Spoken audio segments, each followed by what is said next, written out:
एक गांव में सरजू नाम का एक किसान रहता था। उसके 3 बेटे थे, विक्रम, विजय और भोला। विक्रम और विजय काफी समझदार थे। वहीं भोला को सब भोंदू बुलाते थे, क्योंकि वह बहुत सीधा था और मूर्ख भी था। बेटा, अब मैं बूढ़ा हो गया हूँ, मुझसे काम नहीं होता। बेटा भोंदू बहुत सीधा है, मुझे समझ नहीं आता वो क्या करेगा। साथ ही गांव के जमींदार की नजर हमारी जमीन पर है, पता नहीं कैसे सब कुछ सही होगा। दादाजी की जमीन पर पता नहीं कैसे उस जमींदार ने अपना नाम लिखवा लिया है। आप चिंता मत कीजिए पिताजी, कोई ना कोई हल जरूर निकल आएगा। और इस भोंदू का क्या ही करो पिताजी, भोंदू को तो कुछ भी नहीं आता। अगर कोई काम दो तो सब उल्टा ही करता है। पता नहीं भोंदू इतना मूर्ख कैसे हो गया, जबकि हम दोनों भाई इतने समझदार हैं। कहां से मूर्ख दिखता हूं मैं तुम लोगों को? है? कल तुमने हरिया चाचा को क्यों मारा इतना? हरिया चाचा ने बोला मुझे चप्पल दे, मैंने उनकी बात मानी और उन्हें चप्पल दी।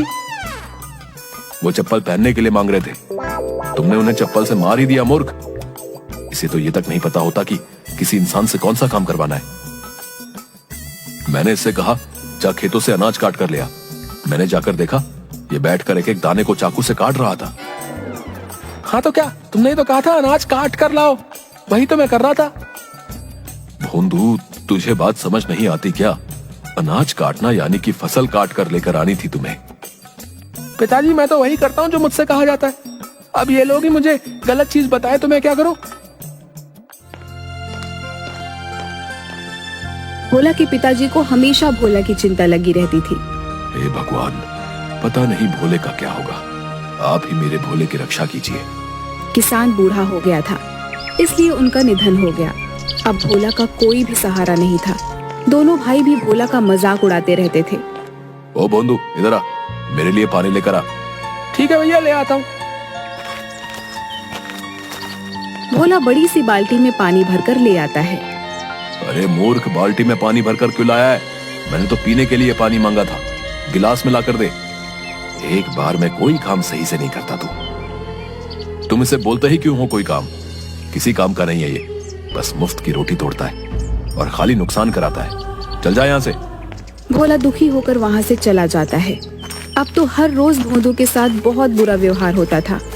गांव वाले लोग भी भोंदू को मूर्ख बनाकर अपना काम निकलवा लेते थे। भोला बेटा, मेरे कमर में बहुत दर्द है, जरा मेरे खेत जोत देगा तू? काका, खेत जोत लूंगा तो आपका कमर कैसे ठीक हो जाएगा? उसके लिए तो कमर दबानी पड़ेगी ना। अरे भोंदू, कमर में दर्द है, मैं खेत जोत नहीं सकूंगा, इसलिए तुझसे बोल रहा हूँ। तू भी ना, तो ऐसा बोलो ना काका, खुद गलत बोलते हैं सब और फिर मुझे मूर्ख ठहराते हैं। बताइए। हाँ बचवा, हाँ हम ही मूर्ख हैं। जा खेत जोत, मेरे कमर की चिंता तू ना कर। भोंदू मूर्ख जरूर था, पर वह बहुत मेहनती था।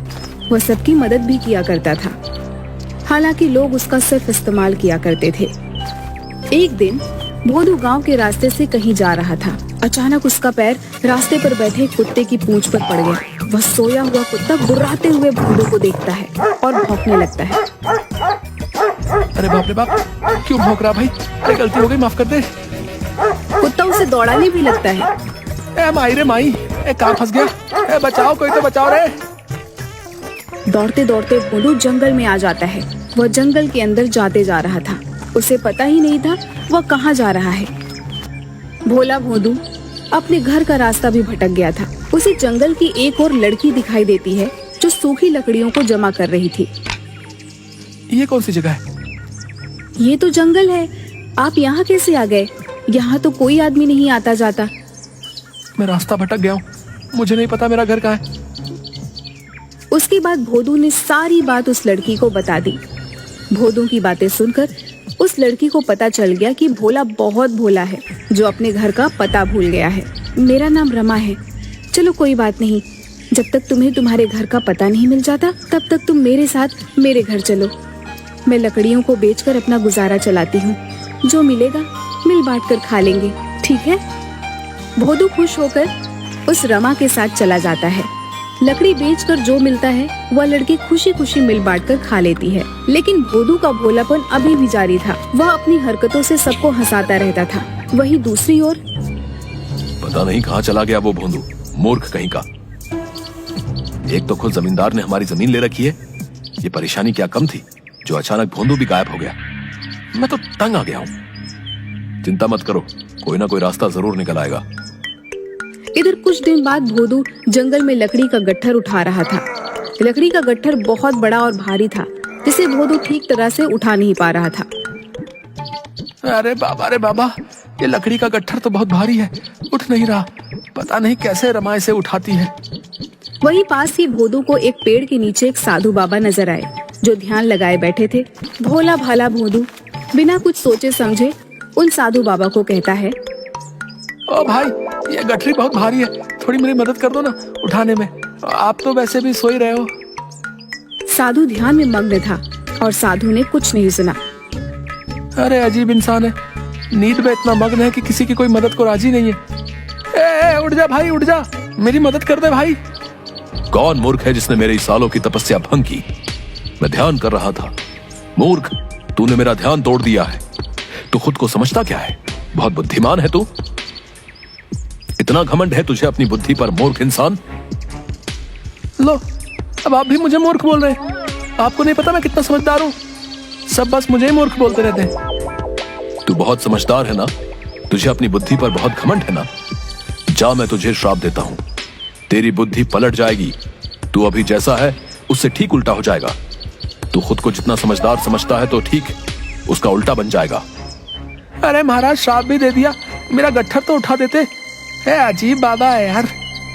यह बोलकर साधु बाबा वहाँ से चले जाते हैं। अचानक भोला ने अपने अंदर एक अजीब सा परिवर्तन महसूस किया, पर उसे समझ नहीं आया कि आखिर हुआ क्या। भोदू घर आता है। वहाँ रमा बैठकर लकड़ियों की कीमत का हिसाब लगा रही थी। आ गया, सारी लकड़ियाँ लेकर आए हैं ना? फिर रमा लकड़ी के पैसे जोड़ने में लग जाती है। 100 रुपए होने चाहिए। रमा, तुम गलत हिसाब लगा रही हो। झोपड़ी के पीछे जो लकड़ियों का बंडल रखा है, तुमने उसे बेचा ही नहीं है। और कल तुमने 2 गट्ठर आधे दामों पर बेचा था, क्योंकि वो गीली थी, इसलिए तुम्हारे पास अभी 50 रुपए ही हैं। हाँ, मैं तो भूल ही गई थी। रमा चौंक जाती है। आपने तो बिल्कुल सही हिसाब लगाया है। अचानक से आप इतने समझदार कैसे हो गए? भोदू ने रमा को साधु महाराज वाली सारी बात बता दी। असल में साधु का श्राप भोदू के लिए वरदान बन गया था। वो अब समझदार हो गया था। रमा यह सब सुनकर बहुत खुश हुई। आप बुरा न माने तो एक बात कहूँ? अरे, इसमें बुरा मानने वाली कौन सी बात है, कहो ना। आप मुझे बहुत अच्छे लगते हो और हमारा एक दूसरे से जान पहचान भी अच्छा हो गया है। क्यों ना हम दोनों शादी कर लें? अरे रमा, क्या सच में मैं तुम्हें अच्छा लगता हूँ? मुझे मंजूर है। इसके बाद रमा और भोदू दोनों पास के मंदिर में जाकर शादी रचा लेते हैं। एक दिन, अब मुझे अपने गांव जाना है रमा। ठीक है, आप चले जाइए।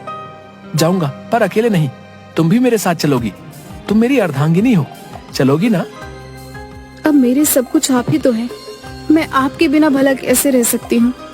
भोदू रमा को लेकर अपने गांव पहुँचता है और अपने घर जाता है। वहाँ वह देखता है कि उसके दोनों भाई चिंता में बैठे थे। विक्रम भैया, मैं आ गया, प्रणाम। अरे भोंदू, तू कहाँ चला गया था रे? हमने तुझे बहुत ढूंढा, कहाँ था तू? और ये कौन है तुम्हारे साथ? भैया, मैं गलती से जंगल चला गया था, वहाँ रमा ने मुझे सहारा दिया। अच्छा हुआ तू आ गया, पर क्या फायदा? हम तो बहुत बड़ी मुसीबत में फंसे हुए हैं। मुसीबत? कैसी मुसीबत भैया? पिताजी की पूरी जमीन जमींदार ने अपने नाम करवा ली है। अब हमारे पास जमीन का एक टुकड़ा भी नहीं है जहाँ खेती करके हम अपना गुजारा कर सके। पिताजी की जमीन जमींदार ने हथिया ली है। आप चिंता मत कीजिए भैया, मैं वो जमीन छुड़वा लूंगा। तू छुड़वाएगा जमीन? तेरे जैसा मूर्ख ऐसी बातें कर रहा है, सुनकर हंसी आ रही है। आप मेरी बात तो मानो भैया, मैं जमीन जरूर छुड़वा लूंगा। मेरे पास एक योजना है। भोदू अपनी योजना बताता है। भोदू की बात सुनकर दोनों भाई दंग रह गए और सोचने लगे कि भोदू इतना समझदार कैसे हो गया है। उन लोगों को रमा ने साधु के श्राप के बारे में बता दिया, जो श्राप भोला के लिए वरदान बन चुका था। भोंदू, जैसी योजना तुमने बनाई है हम वैसे ही काम करेंगे। मेरे भाई, तू ही हमें इस मुसीबत से बचा सकता है। भाई, आप फिक्र ना करो, अब देखो उस जमींदार को सबक कैसे मिलता है। अगले ही दिन गांव में यह खबर फैलती है कि भोला के पिता के खेत में एक चुड़ैल रात को घूमती है।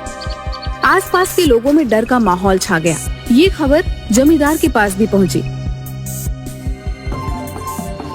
ये मैं क्या सुन रहा हूँ? ये चुड़ैल कहाँ से आ गई?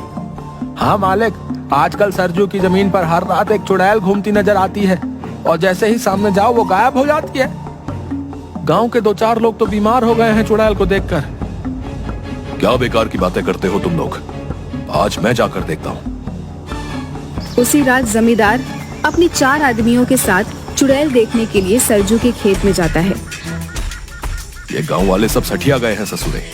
न जाने कौन सी चुड़ैल दिखाई देती है इन्हें। मुझे तो कुछ दिखाई नहीं दे रहा।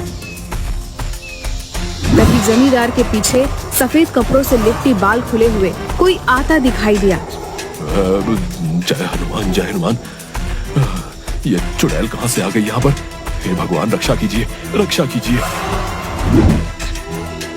मालिक, चुड़ैल तो गायब हो गई है। तभी अचानक चुड़ैल फिर वहाँ आ जाती है और बोलती है, ये जमीन किसकी है? मुझे बहुत पसंद है। अब तो मैं यहीं रहूंगी हमेशा। इस जमीन पर जिसने अपना हक जताया है वो मारा जाएगा।